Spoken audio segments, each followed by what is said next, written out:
আপা রাহুলের ভালোবাসা দেখছেন? হ্যাঁ, প্রেমিকার আপ্যায়নের জন্য নিজে রাস্তায় নেমে গেছে নাস্তা না লেগে। এমন ভালোবাসা কয়জনের আছে কোন? বাবুল ভাইয়ের প্রেমিকাকে? তার প্রেমিকা আছে? এইটা তো আমি জানতাম না। আচ্ছা, আমি কি তারে চিনি?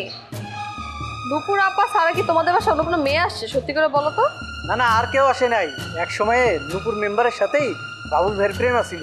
এই ফাইজলামি করো না। নূপুর মেম্বারের খায়া দেয়া কাজ নাই, বাবুল ভাইয়ের সে পাত্তা দিবে প্রশ্নই ওঠে না।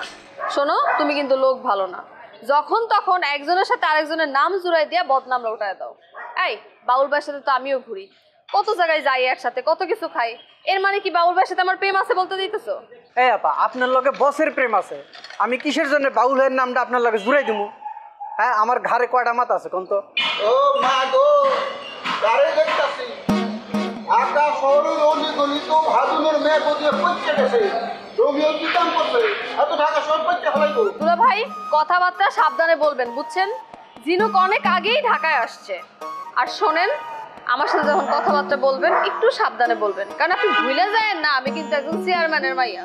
চেয়ারম্যানের মেয়ে জগলির লগে ফ্রেম করতেছে, এটা কোনো কথা? তোমরা দুইজন যেমনি আলাপ জমাইছো, পাবলিক দেখলে কি মনে করবো? হয় তোমরা প্রেমিক প্রেমিকা, না হয় স্বামী স্ত্রী। ঠিক কইছি না? দুলা ভাই, ফাইজলামি করার একটা সীমা আছে। আপনার কথা শুনে কিন্তু আমার মাথা গরম হয়ে যাইতেছে। দুলা ভাই, আপনি কিন্তু মাত্রা ছাড়া কথা কইতেছেন। ওনার সাথে আমার নাম জুড়ে দিয়া আপনি বিরাট অন্যায় কাম করছেন। জিনুক আবার আমি অনেক সম্মান করি, ঠিক আছে? ওনাকে আমি সম্মান দিয়েও কথা বলি। কয়দিন পর আমার বসের বউ হবেন উনি। এই রমজান যদি ইচ্ছা করে বছর লগে তার প্রেম ছুড়াইতে পারে, বছর লগে বিয়ে হওয়ার সম্ভাবনা শেষ করে দিতে পারে। ভাইঙ্গা দিলে দেন দেখি আপনার কত ক্ষমতা। চ্যালেঞ্জ দিও না, চ্যালেঞ্জ দিও না, রমজানের লগে চ্যালেঞ্জ দিবা না, হেরে যাবা 100% গ্যারান্টি। আচ্ছা, আপনি আমার সাথে সব সময় খোঁচা মেরা কথা বলেন, পারুল আপার মতো রসায় আলাপ করতে পারেন না দেখে কি আপনার মনে হিংসা লাগে, কষ্ট লাগে? হিংসা করার কোনো কারণ নাই। আরে যার প্রেমিকা পারুল, তার অন্যদিকে তাকানোর কোনো প্রয়োজন নাই, অন্য কোনো প্রেমের চিন্তা করার কোনো দরকার নাই। পারুলের ধারে কাছে ভাদুনের কোনো মেয়ে খাইতে পারবো? আরে পারুলের কাছে তো নায়িকা ফেল। তার যে ফিগার, কি এর মৌসুমী, কি এর শাবনূর, কি এর পূর্ণিমা, আরে পারুলের কাছে কেউ খাইতে পারবো? আরে ফিগার।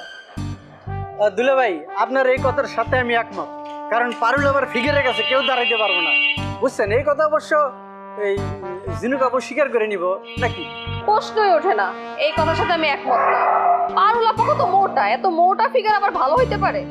ফিগার যাদের চিকন মানে স্লিম ফিগার, ওই মেয়ে হয় অনেক সুন্দর। যেমন দেখো আমগো কুসুম, কত সুন্দর লাগে কুসুমে, তাই না?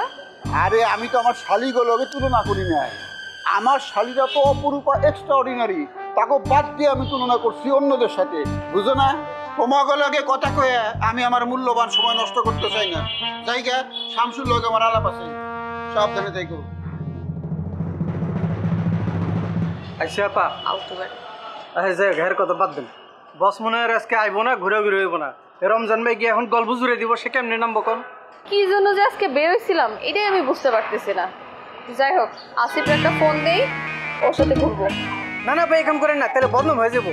আমরা কাজ করি, মেট্রো রেলের ওখানে গিয়ে ঘুরাঘুরি করি, তাহলে দেখবেন সময় চলে যাবো। ওখানে বস চলে যাবো মেট্রো রেলের ওখানে। তোমার বস কি আসবে? আসবো আসবো, চলেন। না আসলে কিন্তু তোমার খবর আছে। আমি লয় মনে জোর করে চলেন।